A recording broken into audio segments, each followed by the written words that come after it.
Pekný podvečer všetkým, vítam vás pri ďalších učiteľských dielňach, tentokrát venovaných Canve a jej frameom a mockupom. Pokiaľ ste sa s týmito nástrojmi ešte nestretli, určite dneska sa dozviete, na čo vám to môže byť užitočné vo vašich ďalších dizajnoch. Takže poďme rovno na to.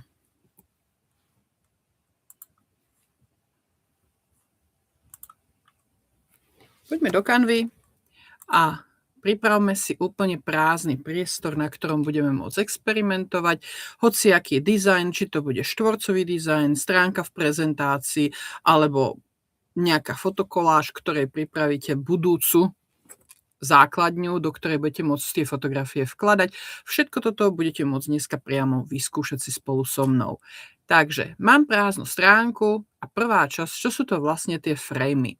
Pokiaľ pôjdete v Canve do prvkov v ľavom menu, tak rámy majú, alebo framey majú svoju samostatnú kategóriu, ktorá sa tu objavila a je dokonca v dvoch častiach, a to sú rámy, mriežky a potom ešte bonusovo mockupy, alebo teda tzv. Modely. Takže poďme pekne za radom. Najprv pozrieme sa, čo sú to rámy. Rámy spoznáte podľa toho, že vyzerajú, ja to zvyknem hovoriť, ako bývalé pozadie z Windowsovského monitora. A na pozadí, toto pozadie slúži na to, že vám dokáže do daného tvaru orezať a zabezpečiť výplň iným grafickým objektom, spravidla fotografiou alebo videom. Čiže môžeme si to vyskúšať z týchto základných tvarov, napríklad obdĺžnika, vložiť niektorý z rámov. A do rámu potrebujeme vložiť teda nejakú inú grafiku. Takže opustím priestor rámov pomocou šípočky vľavo hore a vyhľadám si nejaký zaujímavý objekt, napríklad to bude nejaká fotografia lesa, takže dám si hľadať les, prípadne možno máte vlastnú fotografiu, ktorú tam chcete použiť a ja si využijem napríklad takýto les, ktorý zoberiem a pokúsim sa ho presunúť myškou na pozíciu daného frameu na pozadí. Čo sa stane?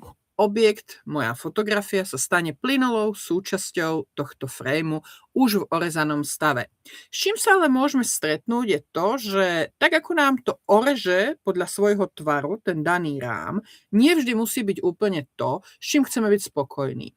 Takže ako sa s tým potom manipuluje? Tak, že viacnásobne klikneme na daný obrázok a momentálne môžeme daný fotografický základ posúvať, prípadne môžeme sa pokúsiť zväčšiť, zmenšiť a zamerať sa na to, čo v skutočnosti z toho daného obrázku potrebujeme. Môžeme to aj otáčať, pokiaľ potrebujeme vytvoriť takýto nejaký zaujímavý efekt a dáme hotovo. V tom momente ten frame má zafixovanú fotografiu tak, ako sme ju tam vložili. Ak nechceme potom veľmi s týmto frameom pohybovať, kde si v našom dizajne, je dobré pomocou kladky uzamknúť umiestnenie daného frameu priamo na ploche. Pokiaľ by sme chceli odstrániť fotografiu z daného frameu, môžeme sa pokúsiť na ňu kliknúť a dať delete.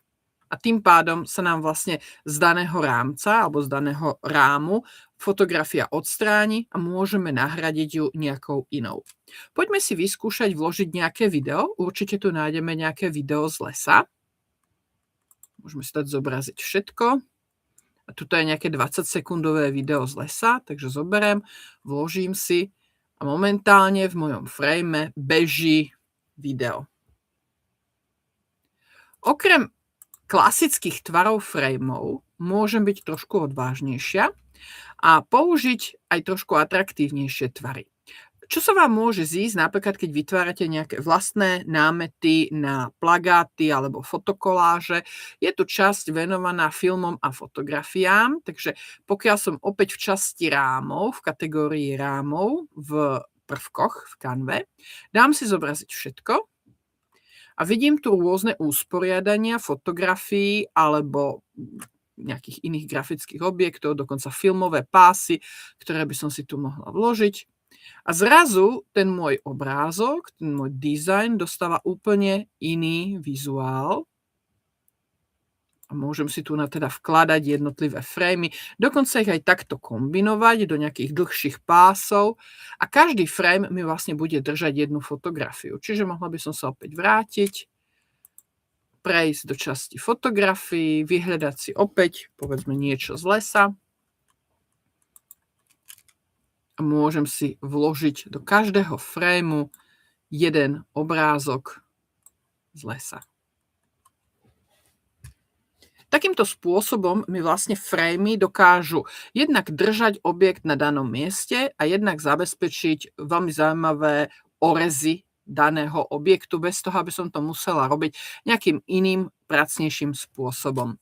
Keď sa pozrieme ešte na frémy, čo tam máme ešte ďalšie v kategórii rámov, takže vrátim sa naspäť do prvkov, dám si pozor, aby som tam nemala nič na vyhľadávanie a idem do kategórie rámov. Mám tu na potom možnosti, ako sú napríklad zariadenia, môžem si dať zobraziť všetko. A pomocou týchto zariadení ja viem vytvoriť taký ten dizajn, že nejaký môj grafický objekt je umiestnený priamo na obrazovke napríklad nejakého mobilného zariadenia alebo na obrazovke inteligentných hodiniek alebo ako súčasť nejakého okna v niektorom operačnom systéme. Čiže tu keď si zoberiem napríklad takýto televízor, alebo teda obrazovku, monitor, vložím si a dám si tam napríklad nejaký môj vlastný vizuál, vyskúšam si tam nahrať súbor z počítača a mám tu napríklad reklamu na dnešný diel. Zoberiem, vložím a stane sa to súčasťou monitora môjho zariadenia, ktoré som si tu dala. Pozrime sa ešte na ďalšie typy rámov, ktoré tu sú k dispozícii, čiže to sú rôzne zariadenia. Veľmi zaujímavé sú rôzne typy papierov.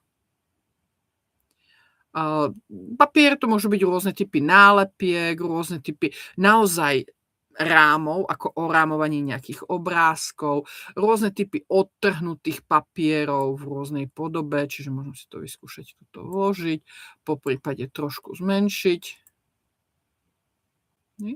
upraviť ho na výšku, na šírku.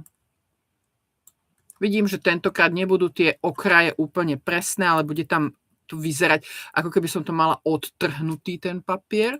Takže pokiaľ by som si teraz vyhľadala v prvkoch, napríklad starý papier, alebo vyskúšam po anglicky rovno, old paper, tak môžem si napríklad vložiť ako pozadie takéhoto frému takýto starý papier, a vznikne mi z toho podklad. Napríklad, pokiaľ by som chcela robiť pre deti v škole nejaké ako keby útržky z historických možno, že príbehov, ktoré oni musia skladať a vytvorím nejakú hru pre tieto deti, tak vlastne získam takýto pekný vizuálny efekt. Poďme sa ešte pozrieť raz do tých rámov, že čo tam je schované. Čiže to je kategória papier. Takisto tu mám rôzne typy kvetov, čiže môžem si vybrať a použiť rám v tvare nejakej kvetiny, alebo rám, ktorý vyzerá, ako keby bol dookola danej fotografie alebo daného videa nejaký kvetinový rámček. Vrátim sa naspäť. Mám tam potom veľmi populárnu v súčasnosti dizajnovú kategóriu škvrn. Škvrny sú super veci, ktoré majú také krásne zaoblené tvary, čiže môžem si dať, že zobraziť všetko. A tu nájdem rôzne typy buď jednoduchých alebo zložitejších škvrn, ktoré môžem tiež vložiť do môjho dizajnu. A v týchto škvrnách môžem opäť umiestniť buď fotografiu alebo video. V tomto prípade si môžem dať vyskúšať napríklad pláž. Dám si tam nejaké videjko. A momentálne, keď si to ukážem, keď si to pozriem, ako to vyzerá, tak vlastne v mojej škvrne mi prebieha pohľad na pláž. Môžem si pridať ďalšiu stránku, pretože už jednu stranu som si zaplnila rôznymi frémami. Pozrieme sa ešte raz do kategórie frameov, čo tam je. Nájdem tam potom také tie retro rámčeky, čiže ak potrebujem naozaj vytvoriť nejakú obrázkovú galériu, fotogalériu, možno galériu členov našej rodiny, ako pekná úloha, kde môžu napríklad deti používať či už obrázky, ktoré nakresia, naskenujú, alebo si napríklad zoberú fotografie členov rodiny, môžu si ich ešte upraviť pomocou fotoeditora do nejakej takej klasickej starej verzie, buď čierno-biele alebo sépiové odtiene a vložiť to do takýchto retro rámčekov, tak vlastne vedia si vytvoriť ako keby celú rodinnú galériu. A potom sú to tiež celkom užitočné veci a to sú tzv. Listy. Toto je tak akože nešťastný názov, pretože tie listy sú v skutočnosti letters, čiže písmená, len nešťastne preložené do slovenčiny. Takže ja si tu môžem vytvoriť z takýchto rámov celé slovo. V tomto prípade je problém ten, že neviem si zmeniť font, ale to si o chvíľočku ukážeme, že existujú systémy, kde budem vedieť zmeniť aj vlastný font. Čiže budem tu mať nejaký takýto systém, môžem si to aj označiť, všetky tie písmená a pomocou 3 bodiek si ich môžem dať zarovnať. Môžem si ich dať zarovnať, aby boli nadol na jednej úrovni, na jednej linke zarovnané. A ešte si môžem dať pomocou 3 bodiek, dať tam rovnomerné medzery, čiže upraviť si ich tak, aby naozaj vyzerali, že sú rovnako vzdialené medzi sebou. Prípadne, aby sa mi nestalo, že mi to celé slovo sa rozpadne, môžem si tie písmená dať aj zoskupiť dokopy a vznikne mi jedno celé slovo. Poďme si niečo vložiť do týchto písmen. Takže dám si opäť nejaké fotografie. Môže to byť napríklad nejaký koktejl. Robíme si nejaký zaujímavý pohľad a vyskúšam si to vložiť.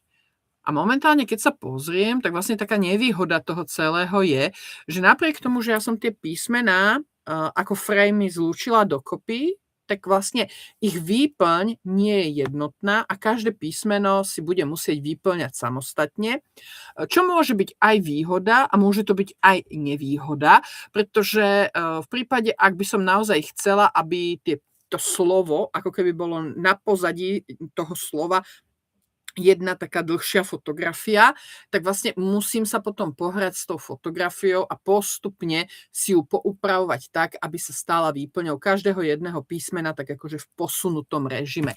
Čo nie je úplne praktické, ale o chvíľočku si ukážeme, že sa to dá aj trošku inak. Takže ideme opäť ešte medzi framey. Takže hop. A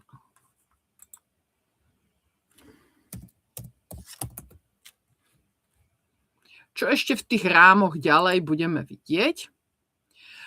Budeme vedieť si nájsť aj iné zaujímavé objekty, s ktorými vieme pracovať. Môžeme si teda rámy nielen vyberať cez tú úvodnú kategóriu stadialto, ako sme to robili na začiatku. A môžeme si pozrieť ešte, že čo tu všetko je, rôzne trendové tvary a podobne. A môžem si dať aj priamo vyhľadať prvky, ktoré sú ako rámy. A tu nám nájde niektoré prvky, ktoré možno, že skorej budem hľadať. Čiže mohla by som si dať škvrnu a rám, alebo to, čo potrebujem vyhľadávať, napríklad potrebujem niečo takéto, bude Valentín a potrebujem niekoho, alebo kvôli niečomu vložiť rám v tvare srdiečka, tak viem si to dávať tuto vyhľadať. Veľmi podobne ako tieto framey sa správa kategória mriežky. Táto kategória je úplne perfektná vtedy, ak chcete vytvárať vlastnú koláž fotografií alebo videí a podobne. V prípade, ak by ste chceli nejaký predizajnovaný typ, čiže už vopred pripravený dizajn, nejakú šablónu, tak vy si ju samozrejme ako fotokoláž viete vyhľadať. Ale v prípade, ak si chcete vytvoriť vlastnú nejakú podobu tejto fotoknihy alebo plagátu a podobne, tak viete na to využiť to rozloženie, taký ten grid rôznych už pripravených frameov. Takže v takom prípade vám stačí iba vložiť si požadovanú mriežku a začať ju naplňať jednotlivými fotografiami alebo videami podľa toho, čo chcete. Pokiaľ chcete ešte cez tú mriežku vložiť nejaký text alebo nejakú inú grafiku, úplne v pohode môžete skúsiť. Čiže to sú mriežky. Poďme sa pozrieť ešte na to, že čo to sú vlastne modely alebo tzv. Mock-upy. To je tretia kategória tuto. A modely alebo mock-upy sú vlastne už ako keby hotové produktové vizualizácie, ktoré obsahujú v sebe framey na to, aby váš dizajn nezostal len v podobe nejakého obrázka, ale aby ten človek, ktorý uvidí ten dizajn, mal predstavu aj o tom, na čo napríklad môže takýto dizajn slúžiť. Čiže najčastejšie kategórie týchto mock-upov sú napríklad rôzne mobilné zariadenia, kde to už naozaj nie je nevyhnutne len obrazovka, ale napríklad môže to byť aj ruka človeka alebo nejaká situácia konkrétna, kde teda dané zariadenie je obsiahnuté, čiže môžem si pozrieť túto rôzne príklady. Mám tu teda aj mobily, sú k dispozícii potom aj tablety, počítače. Chcete dizajnovať napríklad nejaký zaujímavý obal na smartfón, tak viete už priamo ukázať, že ono to nie je len textúrka, ale ja ju viem aplikovať aj priamo na ten dizajn. Rozdiel je v tom, že vlastne v takomto prípade vám mockup dokáže urobiť aj perspektívu, čiže vám to aj upraví do správneho tvaru, zaoblenia a podobne. Čiže ja tu mám takúto nejakú ruku. Hop, vložím si ju, môžem si ju upraviť, môžem si ju zväčšiť. A do tejto ruky, alebo teda do tohto mobilu, takto pekne v landscape verzii, by som si chcela vložiť opäť niečo takéto moje. Nemusím nejakým špeciálnym spôsobom pracovať, jedine kurzor myši pri stlačenom tlačidle, tak ako som si uchopila v galérii ten môj obrázok, si potiahnem na túto moju krajinku, na obrázok môjho frameu, ktorý je súčasťou mockupu. Chvíľku počkám. A vlastne môj dizajn je už priamo v konkrétnom reálnom produkte. Idem naspäť do prvkov, aby sme si ukázali aj iné typy, čiže toto sú smartfóny. Potom sú tu rôzne printové veci. My napríklad, keď robíme v škole so žiakmi plagáty nejaké, tak ja veľmi nerada som, keď mi dávajú iba samotný plagát, ale mali by to dať už aj formou nejakého napríklad ukážky toho, ako by ten plagát vyzeral napríklad na stene, alebo keď robia nejaké dizajny, ktoré majú byť ako súčasť niečoho iného, napríklad obaly nejakých zošitov a podobne, tak vedia si už priamo do toho vložiť aj takéto veci. Takže môžem si dať napríklad, tu si vložím, trošku si to zväčším, aby to bolo pekné. Dokonca tuto, keď sa pozriete, toto je model, ktorý obsahuje aj video, čiže ono to už je reálne video. Takže teraz, keď si momentálne vložím, vyhľadám nejaký prvok a dám si vyhľadať napríklad opäť, môže to byť napríklad pole, bude to nejaké také ako, pokúsim sa vyhľadať, čo mi to tam dalo, aha, takže ešte raz dám pole a vyhľadám si napríklad nejakú fotografiu, pokúsim sa nájsť nejakú fotku, ktorá je na výšku, pretože ten dizajn, ktorý tu mám, zjavne je skôr na výšku orientovaný, takže pozriem sa, či tam niečo také nájdem. Ale nevadí, keď aj nenájdem, pretože ja si ho viem orezať, takže ja zoberiem takýto nejaký dizajn, vložím si ho, počkam, pokiaľ sa vloží dovnútra toho môjho mockupu.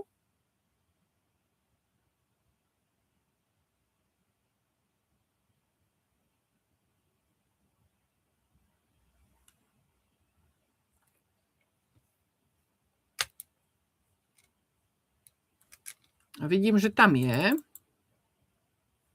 Momentálne mi ho vložilo veľmi nešťastne, takto by som ho asi nechcela, takže ja som si ho opäť viacnásobným kliknutím aktivovala, aby som ho mohla upravovať a upravujem ho tentokrát tuto na boku, aby som si ho mohla dať, takže ja si dám napríklad vyplnenie a ešte si viem posunúť tuto v tom náhľadovom okienku tú fotografiu tak, aby to bola tá časť obrázku, ktorú tam chcem mať.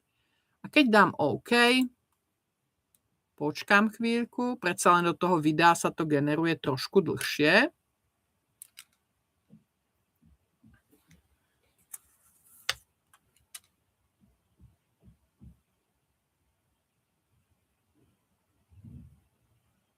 tak mala by som mať vytvorený krásny dizajn, kde je vlastne môj návrh, moja fotografia súčasťou napríklad nejakého takéhoto prestierania, ale v podobe videa.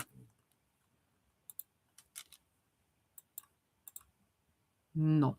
Keď sa ešte vrátim naspäť do tých mockupov, môžeme si pozrieť, že sú tu aj mockupy, ja tam len novú stránku, ktoré mi môžu slúžiť napríklad na to, že môj dizajn nejaký, napríklad robíme nejaké logo nejakej akcie, ktorú organizujeme na škole, alebo je to nejaká dobrovoľnícka akcia, vytvoríme si dizajn pre našu komunitu a chceme ukázať, že pozrite sa, takto to bude vyzerať na tričkách, ktoré dostanete na našej akcii, tak ja si viem vložiť ako dizajnový prvok aj mockup priamo s oblečením rôznym. Čiže vie mi to aplikovať aj na oblečenie. Ďalšie sú rôzne počítačové vybavenia, čiže rôzne typy počítačov. Môžu to byť opäť nejaké typy rámov, čiže orámovaní. Môžu to byť napríklad ako nejaké obrazy na stene v nejakej miestnosti a podobne. Takže viem si vyberať aj z takýchto typov mockupov. Veľmi zaujímavé sú mockupy z kategórie domov a bývanie, kedy si môžete nejaký váš dizajn vložiť ako súčasť napríklad pohára alebo šálky. Opäť by to chcelo nejaký prvok, dokonca tam môžem dať aj video, aj keď to nedáva veľmi veľkú logiku, ale môžem si vložiť napríklad opäť nejakú fotografiu, alebo to môže byť aj grafika. Toto nemusí byť nutne len fotka, môže to byť aj nejaký grafický prvok, čiže opäť napríklad nejaké logo, ktoré si vytvoríte, alebo by som si dala vyhľadať napríklad nejaký stan. Mám tu na grafiku, zoberiem, vložím to a miesto mojej fotografie sa mi na mojom pohári azda ocitne stan. Momentálne sa mi tam nechce ocitnúť. Takže sa mi tu... Jasné. Ale je tam, hej, len z nejakého dôvodu tam mám pôvodný ešte objekt. Takže viem si to upraviť. Vrátim sa naspäť. Vložím si šálku. Vložím si stan. Momentálne moja šálka má dookola oblepený stan. Chcel by to len trošičko upraviť, aby som videla aspoň tú časť, ktorú celú by som mala vidieť. Tam potvrdiť zmeny. A mám pohár, na ktorom je nálepka napríklad nejakého stanu, ktorý som si tu vytvorila ako grafiku. Čiže to sú ukážky modelov, tej knižnici modelov, tých mockupov nájdete naozaj veľa, rôzne baliace tašky, papiere, môže to byť rôzna ukážka grafikov, môže to byť dokonca na priečelia budov, pokiaľ by ste chceli dať nejakú grafiku, nejaký billboard alebo nejaké informačné tabule a tak ďalej. Čiže naozaj je tu z čoho vyberať a ten váš návrh, na ktorom pracujete, bude zrazu vyzerať trošku inak.